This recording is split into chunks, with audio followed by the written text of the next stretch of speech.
Grammy Award-winning violinist Joshua Bell returns to the San Francisco Symphony.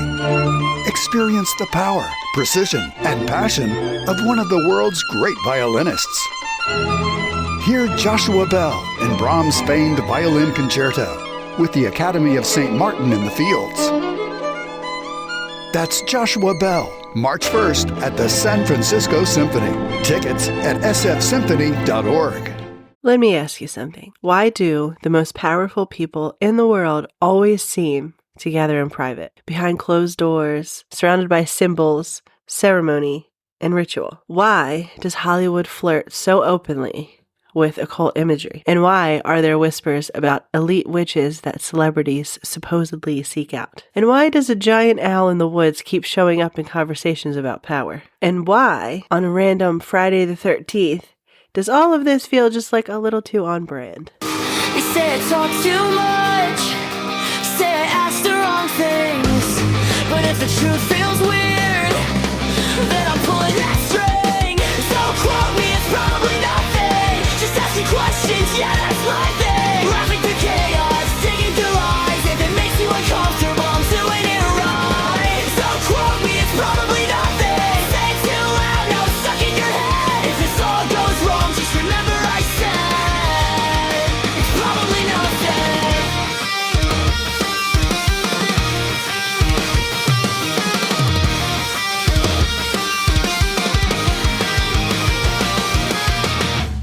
Hi. Hey. Hello. Welcome back to Don't Quote Me, It's Probably Nothing, the podcast where curiosity gets a little too loud and patterns start looking suspicious. If you're new here, I get high and talk about weird stuff. I'm Kelly, and today we are stepping into the world of witchcraft rumors in Hollywood, supposed elite rituals, secretive gatherings like Bohemian Grove, and the belief that power isn't just money or politics. It's ceremonial. So grab your coffee if you drink it, because I'm recording this at super early in the morning. And maybe light a candle if you're feeling dramatic. And let's talk about weird stuff. Also, before I start, I just want to apologize for my voice and how disgusting I sound. I ended up getting sick. And this episode was actually supposed to come out on Friday the 13th, and it would have been so cute because it's so creepy, and I couldn't do it. I sounded like Morgan Freeman. But yeah. Also, I want to tell you, I hope everyone had a nice Valentine's Day yesterday, and I hope they had super much fun, if that is even words to put together. So I'm going to tell you what I did. So first, earlier in the week, I held a knife to my husband's throat, and I was like, you better ask me to be your Valentine. And he did. And it was super cute. But also, while I had him held at knife point, I told him that I want to go to the Franklin Institute, and he has to take me. So that's where we went yesterday, and it was so much fun. We got there when they first opened, so it wasn't crowded at all.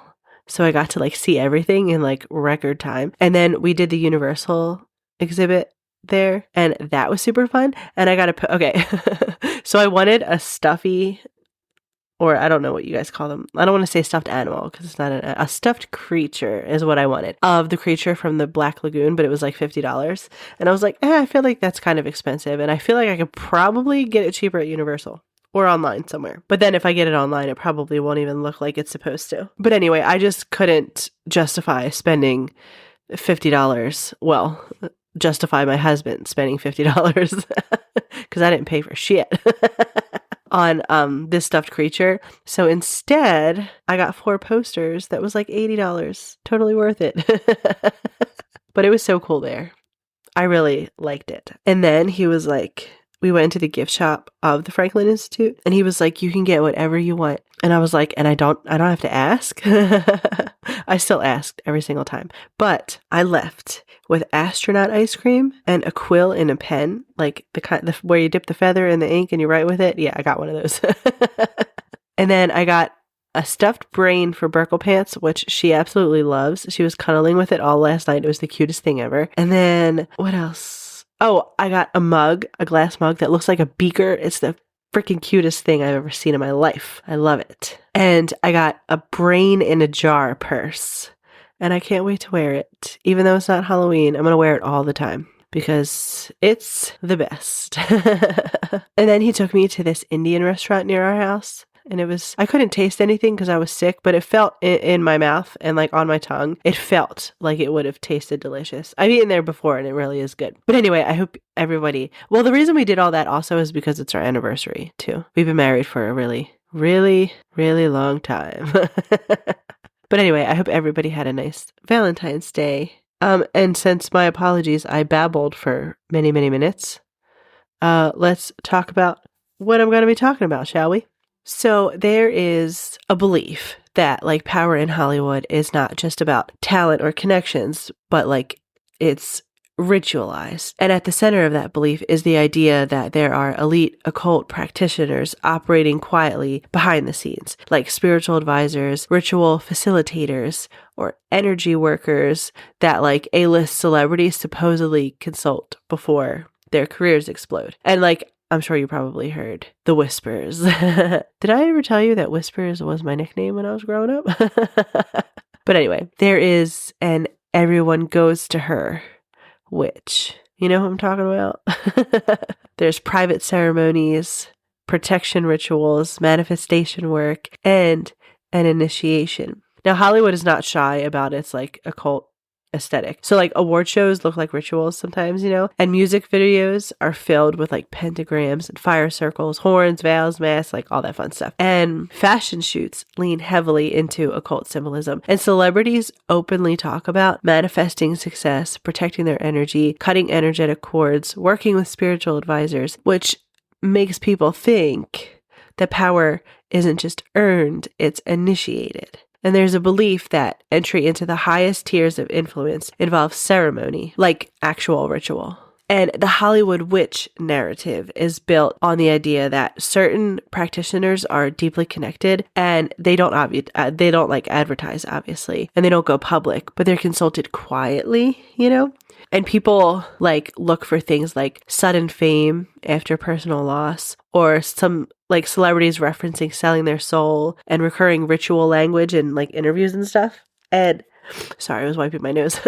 And bizarre stage performances that feel like less like concerts and more like ceremonies, which I feel like I mentioned that already. But there's also like the whole sacrifice thing, the belief that fame demands payment because nothing at the top comes free, you know? Now, is there court documented proof of ritual human sacrifice in Hollywood? No, but take a look, would you, at the state of our world at the moment? The lore doesn't depend on court documents. It depends on symbolism and repetition. So let's talk about the woman people think of when they say Hollywood witch. And that is, I'm gonna probably pronounce her name wrong, but Michelle Lamy. Could be Lamy. And if you've ever seen her, you know why people spiral. She has like an overall presence that feels less like a celebrity and more like high priestess, you know. So she is married to fashion designer Rick Owens and is deeply embedded in high fashion, art, and experimental culture. So she has been photographed with like many celebrities and members of fashion elite and art world influencers and like various like high profile people. There's like images floating around, like you can go on like, I don't know, wherever you look for stuff. And you can see her with like, I know she was with Usher with one of them. There was another one. This one picture has been circulating around a lot. And it was a rapper, a famous rapper. Oh, I can't remember his name. But he was like laying on the floor and there was a pillow over him. And Michelle Lamy was like sitting on this couch or whatever. I think she might have been like smoking a cigarette. I'm trying to picture it in my mind. And literally, there's so many orbs in this picture. They're like, picture like a regular size photograph, you know, when you have to get the film developed and stuff. And the whole entire thing was just covered. It was insane to see that. It was wild. I suggest you look it up, to go look at it and see what I'm talking about. But there's not only her, and I don't know if it was ever came out that she's a witch. People also just like insinuate that she's a witch because of how she dresses and what she looks like. I think she might be a witch. But anyway, do your own research. Don't believe anything I say. So there's also a couple other ones. There's one called Starhawk, but she's like more activist witchcraft, not like Hollywood elite. There's another one, Lisa Stardust, but she's supposedly like a celebrity astrologer type one. And then there's also Marianne Williamson, but she's more political, spiritual, not like occult ritual. One of the biggest, darkest conspiracy narratives floating around is the idea that like powerful elites, so like Hollywood, politicians, CEOs, global figures, are secretly worshiping Satan and eating people.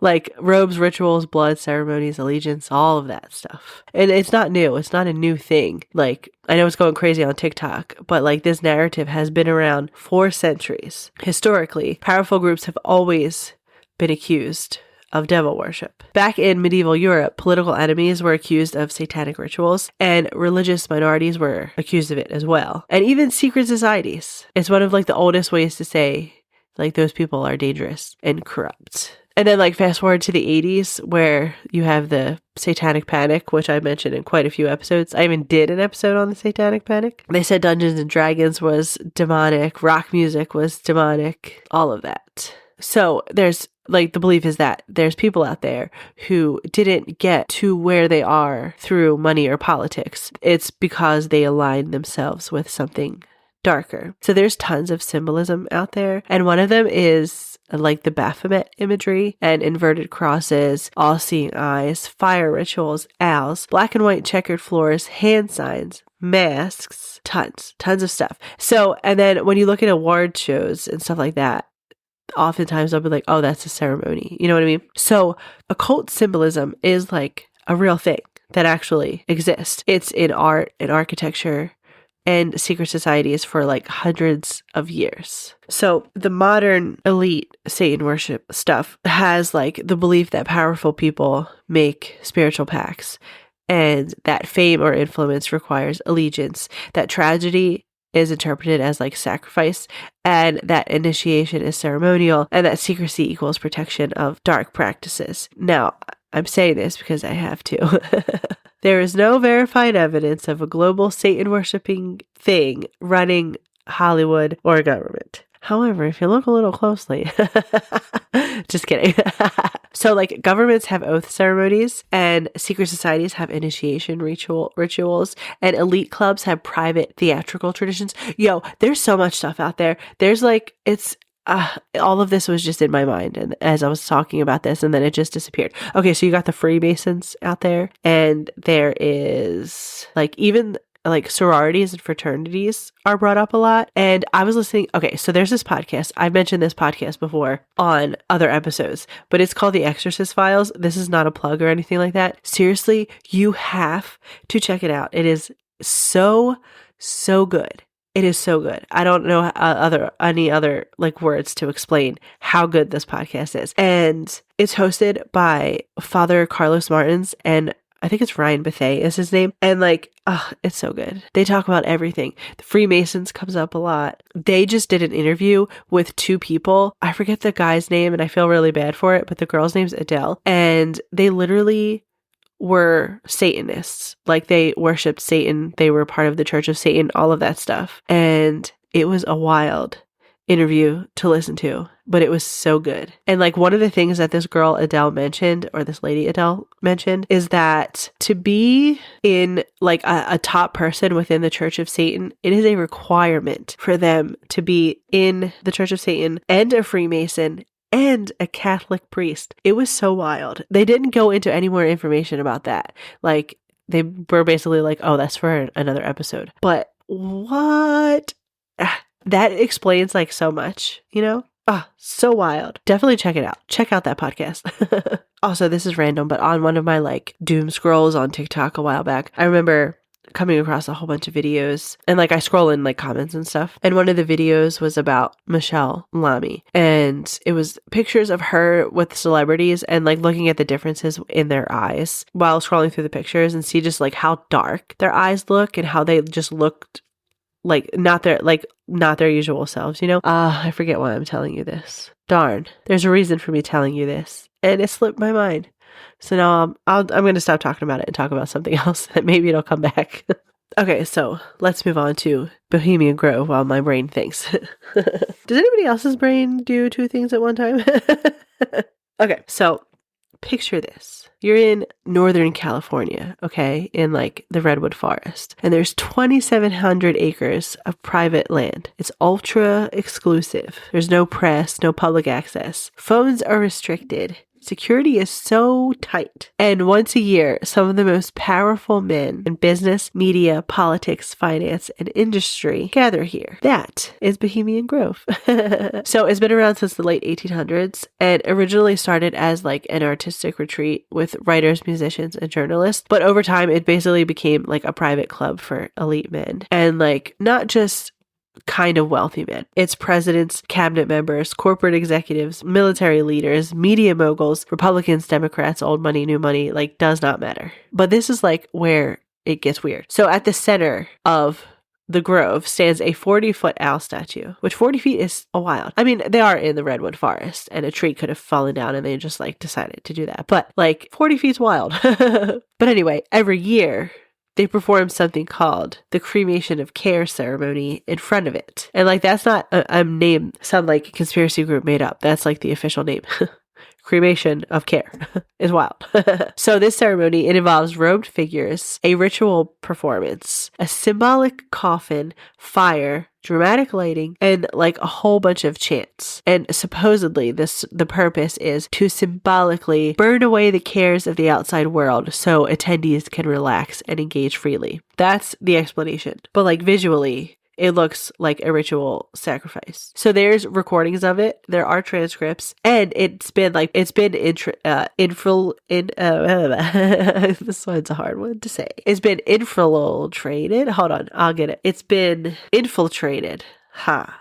Got it.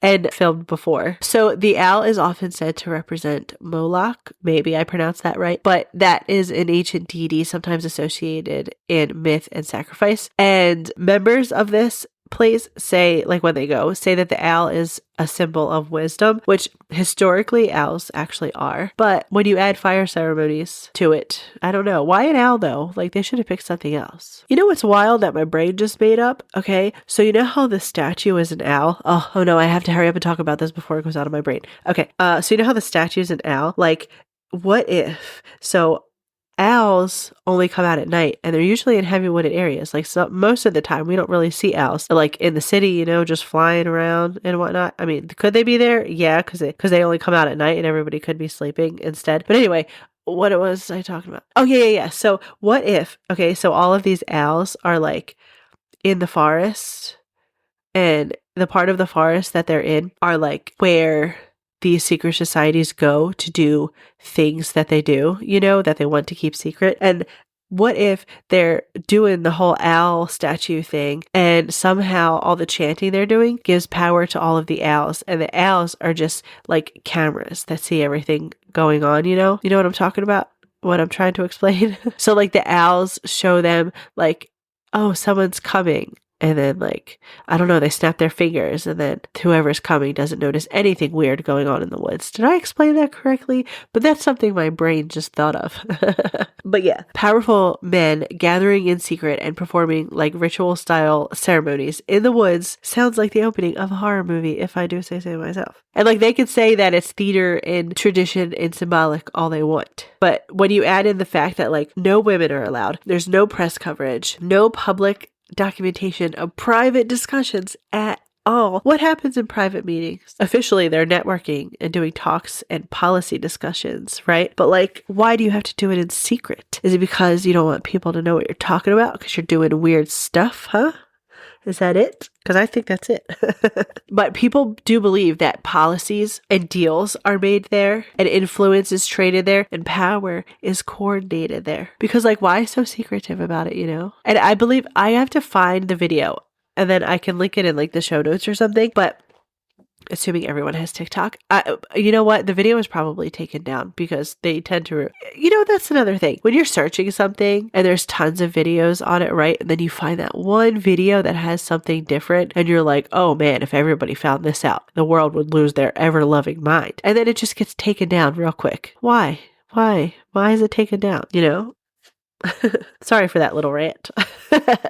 Now, there is no verified evidence of human sacrifice happening at Bohemian Grove, but there is verified evidence of ritual style ceremony. And I know I was making this a Friday the 13th episode, and like I'm trying to and I wanted it to be creepy, but talking about this is literally making me want to talk about all of the missing children and Epstein and all of this stuff, but I'm not ready to talk about it yet because it's going to be such a wild episode, and it's only half written. I'm not done writing it yet, but it's literally making me want to talk about it and turn this into a 5-hour episode.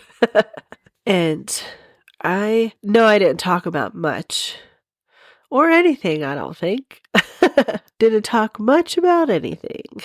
I think that is where I might actually leave you today, because I just don't feel that great. And I'm kind of hungry. And yeah, my brain's just not working right today, I don't think. But hopefully you liked it anyway. And now I know for sure that this left you with more questions and no answers. Please share this episode with someone that you like or don't like. This might be a good don't like episode. You got someone you don't like, you should send them this and be like, I hope you listen to this. And I hope you like it. If you haven't already, feel free to follow and rate, leave a rating and a review that says this lady is wild and weird, but I like it. Shout out to those listening on Nighthawk Radio. If you have not checked out Nighthawk Radio yet, please do, because you might find your new favorite podcast. The song of the week this week is called Everybody Hates Me by Cheer Up Dusty. And also go follow them on whatever music app you listen to and whatever social media you're on, and be like, hey, you guys are awesome.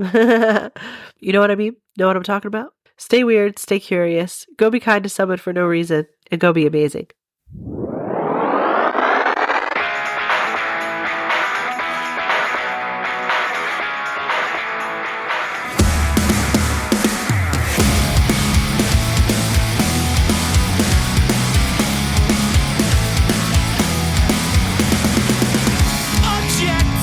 Of everyday life, my kids, a house, a wife, falling behind, I'll get there soon.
Head to Safeway this week and enjoy these amazing deals. Clip coupons from the weekly mailer or download them from the Safeway app to breeze through checkout. Get Overjoyed Boutique Dozen Roses for $24.99. Hand-dipped Belgian chocolate-covered strawberries 4 to 18 counts start at $7.99 per package. USDA Choice Boneless Beef Top Sirloin Steak Value Pack or Boneless Beef Tri-Tip Roast Untrimmed Twin Pack just $5.99 per pound member price. Visit Safeway.com for more details. See you in the aisles.